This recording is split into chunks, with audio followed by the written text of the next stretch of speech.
Mara ya mwisho Rais Magufuli kuonekana hadharani ilikuwa ni Februari 27 mwaka 2021.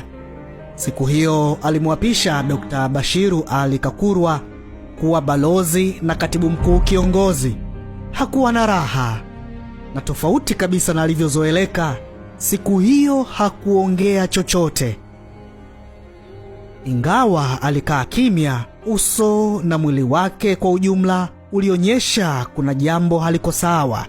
Wiki mbili baadaye akaugua maradhi ya moyo na kuzidiwa, na akajua kwamba hatapona.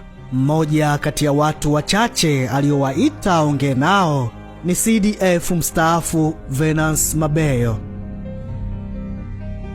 Hili ni faili la pili ndani ya seva la maisha ya Tingatinga Bulldozer JPM, faili lenye taarifa za baadhi ya vita alizopigana Magufuli enzi za uhai wake.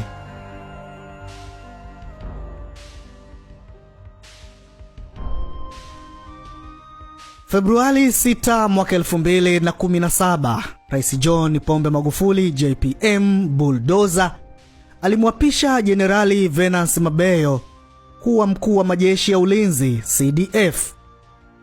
Uwepo wa Mabeyo karibu yake ulimfurahisha sana Magufuli, na akatumia nafasi hiyo kutangaza moja kati ya vita zake, vita dhidi ya madawa ya kulevya. Katika vita hii ya madawa ya kulevya, hakuna cha mtu aliye maarufu, hakuna mwanasiasa, hakuna askari, hakuna waziri au mtoto wa fulani ambaye akijihusisha aachwe. Hata angekuwa mke wangu Janet hapa akijihusisha, we shika tu peleka. Kwa sababu madhara ya madawa ya kulevya kwa taifa letu sasa hivi yamefikia mahali pabaya. Haiwezekani watu wanakuwa wanauza kama njugu. Si siri, sisi wote hapa tuliopo tunafahamu kwamba madawa ya kulevya yanapoteza nguvu kazi za Watanzania wengi, hasa vijana. Kwa hiyo naagiza vyombo vyote, jeshi la polisi na wengine wote wanaohusika, endeleeni kufanya kazi zenu. Na ndio maana nazungumza, hakuna cha umaarufu. Mkishika hawa wote wanaovuta madawa ya kulevya, wote wataeleza nani aliwauzia. Hapo sasa ndipo jina la Bulldozer Tingatinga likaanza kukua, na miaka hiyo ni kiongozi mmoja tu Afrika aliitwa jina hilo hadi na vyombo vya kimataifa. Hakuwa anagawa mafuta matakatifu wala kuendesha ibada, bali alikuwa anagawa dozi, kutumbua majipu. Kutumbua majipu ilikuwa ni kauli mbiu ya JPM iliyolenga kuwawajibisha viongozi na watumishi wa umma waliotuhumiwa kwa upigaji, uzembe na rushwa. Mara nyingi ilikuwa akifika sehemu anauliza, watu wangu mnataka nini? Basi umati unaitika, tumbua baba. Jamani, mnataka mimi nifanyeje? Mnataka nitumbue jipu hapa hapa? Wangapi wanataka nitumbue jipu? Basi na mimi niliapa kusimamia sheria. Na mimi viongozi wa namna hii ambao wanafaidi jasho la watu masikini kwenye serikali yangu hawana nafasi.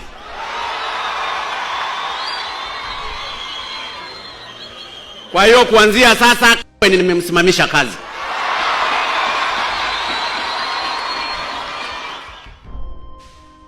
Watu walimpenda. Alikuwa tingatinga kweli kweli, kwa sababu alikuwa anapita kwenye changamoto ambazo wengine waliziona kuwa haziwezekani kuguswa. Alitumbua majipu akianzia na watumishi hewa wenye vyeti feki, iliyokuwa miradi ya watu. Miradi ya watu. Mtu alikuwa anapokea mishahara mitatu.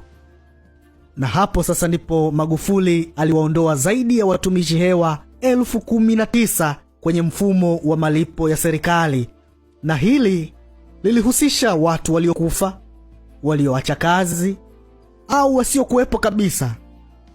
Mtu alishakufa kitambo lakini bado anaendelea kuchukua mshahara. Akawafukuza kazi watumishi wa umma zaidi ya 14,000 waliodaiwa kuwa na vyeti feki. Yaani kwa kifupi, alitumbua wengi, na kama alivyoitwa bulldozer, alisafisha nchi. Wengi wakaikumbuka birthday yake ya Oktoba 29 mwaka 2015, siku ambayo pia alipewa ridhaa ya kuwaongoza Watanzania katika nafasi ya rais. Aliongea mengi huku akirejea maneno aliyosema kwenye kampeni, na nukuu: "Sihitaji utajiri, si utafute. Miaka yote nimekuwa mwadilifu na kumtanguliza Mungu katika kuwatumikia. Nitabaki kuwa hivyo." Mwisho wa kunukuu. Hakika Magufuli aliwatumikia Watanzania mpaka pale afya yake ilipomwangusha. Mkuu wa majeshi mstaafu Venance Mabeyo alinukuliwa akisema kuwa dakika za mwisho za Magufuli alimuita hospitalini, akakuta afya yake imezorota sana. Magufuli akamwambia Mabeyo maneno ya hisia ambayo yalimuumiza moyo wake. Wakati anaumwa alianzia Muhimbili, kitengo cha moyo, akaendelea kufanya matibabu pale, lakini tukaona sio salama sana. Watu walikuwa nafurika sana kwenda kumtazama, tukasema tumuondoe akapate matibabu akiwa mahala ambapo pana utulivu. Hiyo ndio maana tukamtoa Muhimbili tukampeleka Mzena. Siku moja kabla ya kifo chake hali ilibadilika kidogo, na yeye alijitambua kwamba hali imebadilika, na nadhani alijua Mwenyezi Mungu alimuongoza kwamba hatapona. Alichosema, nirudisheni nyumbani, nikafie nyumbani. Aliniita CDF, njoo. Kaniambia siwezi kupona, waamuru hao madaktari wanirudishe nyumbani. Nikamwambia mheshimiwa, sina mamlaka hayo. Baada alipoona kwamba nimekuwa na msimamo huo, akaniambia niitieni paroko wangu, lakini akaongeza akasema namuomba Kardinali Pengo naye aje. Hiyo ni asubuhi sasa. Kwa hiyo wakaja Kardinali Pengo na Father Makubi, wameongozana. Sasa katika taratibu za Kikatoliki wanamsalia pale ibada na kumpa sakramenti ya upako wa mgonjwa aliyekuwa katika hatari ya kufariki. Kwa hiyo walipomaliza kumsalia akapumzika.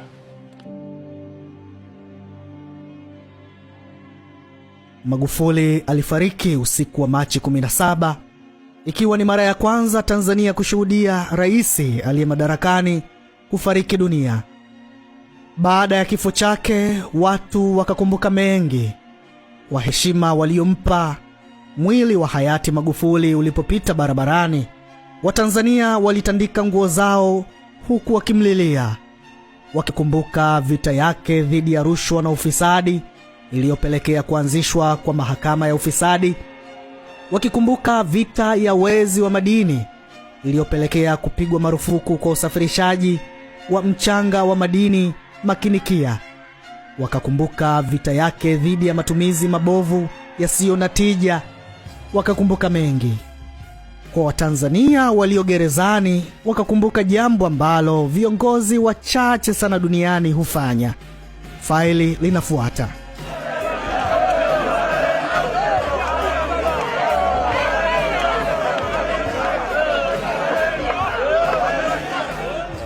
Na ninawashukuru wananchi na wavuvi katika eneo hili la feri ambao nimeshiriki nao katika kufanya usafi. Ni matumaini yangu kwamba Watanzania wengi wataelewa umuhimu wa kufanya usafi.